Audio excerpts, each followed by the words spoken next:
Yeah, so I mentioned Rihanna's halftime show, and someone commented, like, the Super Bowl halftime show is just what they put in there for non-football fans, and it's not catered to the football fans. And I'm thinking, like, how on earth would you make a halftime show from a normal pop star that is somehow specifically geared to the football fans? It's for the wives. Yeah, like a football-themed choreography. I'm not really sure, but anyway, Rihanna performed this like 13-minute medley of like all of her biggest songs, and she was dressed in this like red snowsuit looking outfit. It was all red. I'm not a fan of her like plastic boob holster. I don't know what that was about. Here, let's, I think I have a... It was literally like a boob holder. Like those were not her boobs. It was just like a mold. You, like insert your boobs into. The photo but yeah, I didn't think it was the most flattering thing in the world, but she used that to reveal that she is pregnant again. She gave birth in March last year, and now she's, I think, like 6 months pregnant again. Who's her husband? Which is like really intense.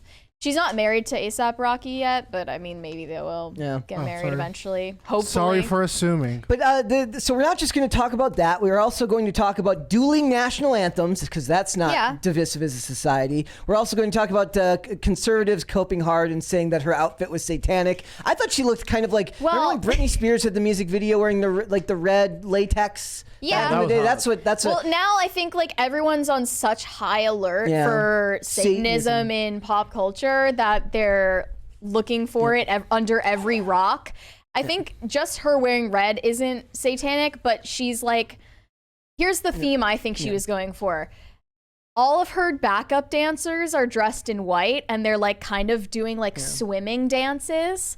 And then she's in red. I think that they're all like the sperm, and they're like swimming to her, and she's the egg. So she's like doing this big, you know, baby reveal dance. And then at the end, what could have really stepped it up a notch? A gender reveal. That would have been amazing. They change their snowsuits and they do a big gender reveal. Also, I want to point out. How would they know? I also want to point out, they gotta guys, ask the kindergarten teacher. That's so true. The other controversy here is obviously a bunch of people are asking if the Super Bowl was in fact rigged because of a what they consider to be a bad defensive holding call on the final down, like the final push towards the end zone that allowed the Chiefs to run down the clock and prevent the Eagles from getting another crack at it. The other funny thing about this is just recently I told you guys that I had read that the NFL and the NBA are both licensed as entertainment companies. Therefore, theoretically, they're allowed. You could rig it if you wanted to. But there are bets on them. So you're isn't that some type of fraud on the people betting? I should have bet on the Eagles losing because obviously. But people bet on like WWE. People bet on like WrestleMania matches. It would be way harder to rig a football game than a wrestling match, right? There's so many people involved, and you have to plan every play to go a certain way. Like they're basically choreographed athletes at that point. It would be really hard to keep that a secret. It's like figure skating for men. You think so? Yeah, wrestling. Oh, I thought you meant football. I was like, no, football is wrestling. Okay. War. Yeah, wrestling is like figure skating for men. Performance art. It's like Cirque du Soleil, I guess, in a way. Like more like I guess Cirque du Soleil's for men too, kind of. Here is Cirque du Soleil's for both genders. I want to give Trump's take on the halftime show. Okay. He went to Truth Social to say this. Epic fail. Nice. Rihanna gave, without question, the single worst halftime show in Super Bowl history. This after insulting far more than half of our nation, which is already in serious decline, in all caps, with her foul and insulting language. Also, so much for her stylist. Yeah. I think Donald Trump would be a perfect pop culture crisis guest because he would. Like, despite being a politician, is still such a pop culture enthusiast. Yeah, like, he loves the culture and is such a part of it. Wrong. He's like, definitely an entertainer first, and that's what I've always loved about him. He really knows how to give his take on things. How many crisis parties will we get with Trump here? We need him back on Twitter first of all. Also, I do want to point out that like her lip syncing makes more sense given the fact that she's pregnant. Give the baby a break, will you? She was getting shit for lip syncing, and there were obvious points where she's lip syncing, but there are like backup vocals. Some of it might be live, some of it might not be, and you plan accordingly how it goes. And people don't realize that you like record live vocals to then lip sync to. Like that happens in every show. Wait, this is insanely cringe. The NFL tweeted she's back with like a queen crown. Yeah. Oh my the gosh. NFL, the National Football League. Women, leave social media accounts for men's things, please. This is embarrassing. So if you guys watched the show, it just had this very manufactured grandiosity to it with like sweeping music and like she's literally levitating in the air on a platform that looked kind of unstable, by the way. It's like she didn't tell him she was pregnant beforehand. Like, they built it for her safe. old weight. Also, that reminds me of when the NHL tweeted like trans women or women or something. No way. It was something really insane like that, and somebody's like, "What the hell does this have to do with hockey?" It's probably Roger Goodell's, side piece that needs a job or something. Rihanna is like one of those celebrities that She's back. doesn't even need to release music to be back. Yeah. She just needs to like show up somewhere and everyone loses their minds. I don't know if this is true. Dane called me out on this because I fall for every piece of fake news, but I heard that she wasn't even paid to do this show, and instead she just did like brand deals with the NFL, where she like released a clothing line of like Fenty.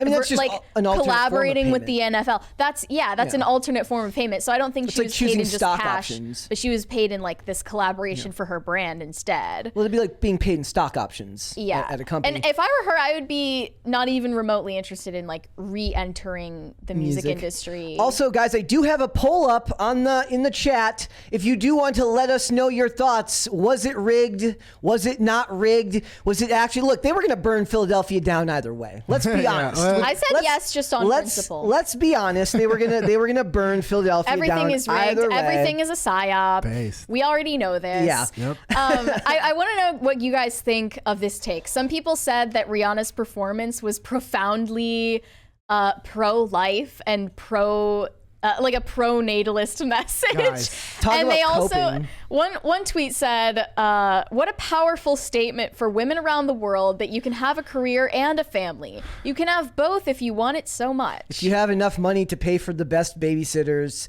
and in the world, and you fly on private jets anywhere, sure." Actually, I think that celebrities pushing the family message is kind of what got it's part of what got women out of the workforce, right? Because a celebrity can push the message like, I can be a mom and I can go to work. Yes, because you can afford 3 nannies and to fly your kids in. Elon Musk can build a school at the Tesla plant. Yeah. The average person can't do that. Then when you're done with each husband, you divorce and move on to the next, and he still pays you hundreds of thousands in child support. It's a good strat. Yeah, honestly, you got to applaud it. I do have 40 some, chess. I do have some great memes that these were great. The one where they puts the ref in a Chiefs logo, and the other one where the ref is consoling Mahomes.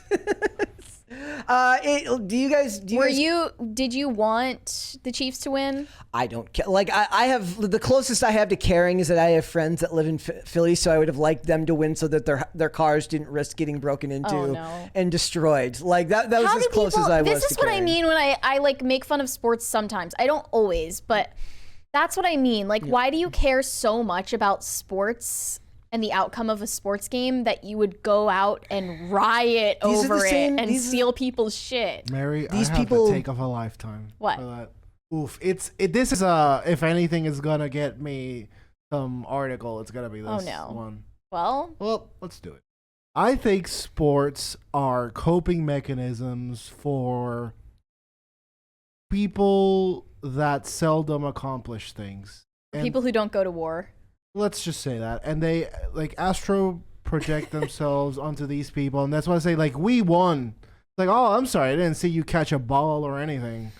I mean, I have no problem with people kind of being into sports. Like a lot of the people that I know that love sports, they love the game full stop, right? So they played growing up.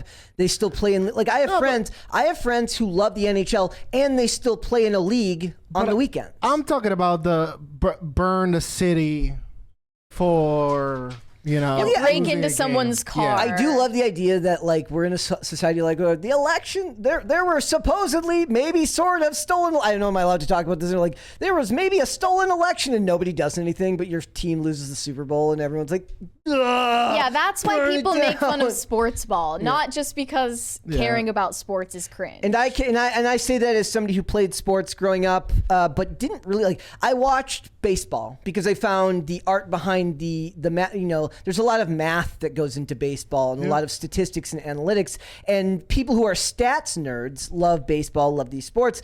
Like I didn't even watch the game. I watched the highlights on John Boy on YouTube, right? So for me, I think that there's nothing wrong with that. Like in a society right now where I get what you're saying, where they're kind of sublimating, right? Like they could actually be doing something important, but I say let the people have what they want to have. No, me too. Also, it's also further proof that women's sports will never, like this is, people love it because it is the height of athleticism, right? So when people watch these sports, because they enjoy watching great athletes. That's why nobody watches the WNBA. I'm not gonna say what I was about to say, and I'm gonna change the subject. Okay. But like to, gotta like explain my take a little more. It's not that every sports fan is a smooth. Okay, here we go. Thank you. Here we go. Okay, well.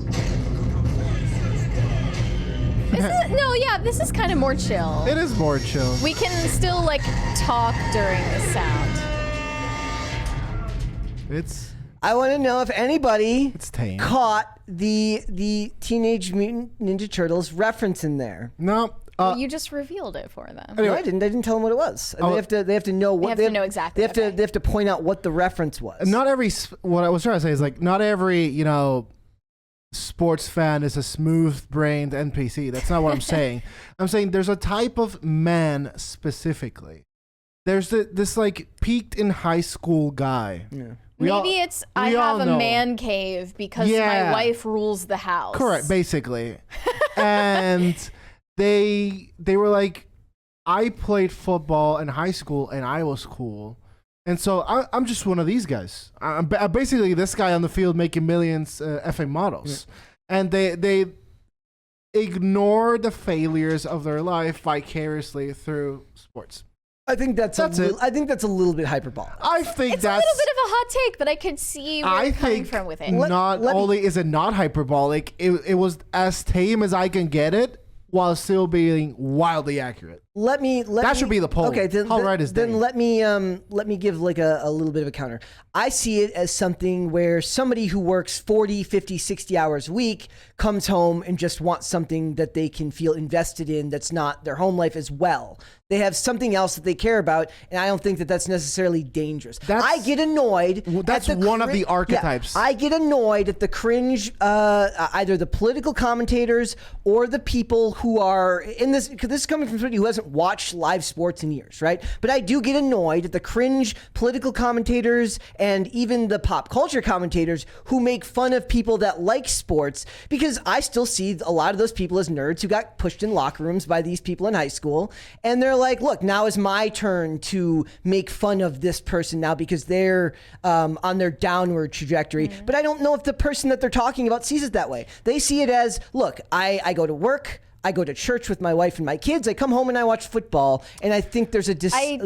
Again, I'm not speaking in monoliths. Not every single person that has enjoyed a sport is a smooth-brained idiot. Let Dane cook. It's just there's a type of guy that wants to relive past glories through sports, and they take it too personal. We all know them. They're in chat with us right now. And you definitely shouldn't be burning. And you definitely should not be. And you shouldn't be burning down Philadelphia. You shouldn't be burning down Philadelphia. I mock people who embrace the politicization of their entertainment interests that should be apolitical. Lastly, I just wanted to mention Damar Hamlin's appearance. Oh yes, I forgot about that. He decided to show his head at the game, and he was wearing a blasphemous piece of clothing. I knew you weren't going to like this. I really don't know how to explain what I'm looking at here, but it's a varsity jacket and it has the word eternal on the top, and it has this strange depiction of Christ on the cross, but with a very deranged face, yellow skin, just like I really don't know what to make of it. I'm assuming it's some type of street, like a clothing company, like it's. I'm sure it is, yeah. But it's really not helping Damar Hamlin beat the satanic clone allegations if he's wearing things like this in public. Is it blasphemous just because it's such a vulgar depiction? I'm guessing. I mean, yeah, it's just bastardizing the image of Christ on the cross, in my opinion. But it's just like, even from a PR perspective, I'm thinking, don't you want to like have people know that you're not dead and replaced by a satanic Illuminati clone? It is scary too, considering like. Would you like to set the record straight on that, Damar Hamlin? Not that long ago, his life was kind of in God's hands, if you will. If you believe in if you believe in God, and it's not that long ago, it does seem kind of scary that you'd be willing to like mock such a thing that long, that close. Like even me, who is agnostic, might think twice about making those jokes if I just nearly died. People were also still zooming in on places where he had visible tattoos, and they think that they're like being removed or something. Is it possibly just getting tattoo removal? It could be, but I don't know. It's just it's very weird. Did you guys see the story about Steph Curry, like in his the property battle he's going through right now? No. Okay, so right now. Steph Curry's like a Democrat, right? Like, I don't know about UBI, but he's the typical progressive Democrat. And right now he's fighting this, like the property developer around his house, cause they want to put in like poor people housing in front of his house. And he's like, they have to like put something up to block the view, cause he doesn't want poor people looking at his kids in the front yard. I love the hypocrisy. That's hilarious. They're such hypocrites. It's hilarious. But they were talking about that was Chappelle too. Yeah. Well, but at least Chappelle is open about it. No, but Chappelle, they were gonna build also. I don't know if it was a poor people place or it was like. This was like government or not good. It was like subsidized housing, like in front of his where he lives. I remember Stephen Amell, the actor, got in like trouble because he complained about like a dog care facility that was like registered right next to where he lives in California because of like barking that was keeping them up all night. And it was like, I guess it wasn't zoned properly to be like the business had been there for years, but they just never did anything about it. Like it wasn't zoned properly. And he complained and basically got turned into the bad guy because he didn't want dogs barking at all hours. But that's a valid. Yeah. Oh no, absolutely. Yeah. It's just, and to me, it's not Steph Curry complaining about it. It's the hypocrisy of it. It's like you support policies that make these types of projects possible, but as long as you keep them in your poor person area away from me and my family, the anointed. That's annoying. So thanks for watching. Listen to full episodes of Pop Culture Crisis on Spotify. Keep up with us on social media and make sure you subscribe and ring that bell so you never miss the show. Bye guys.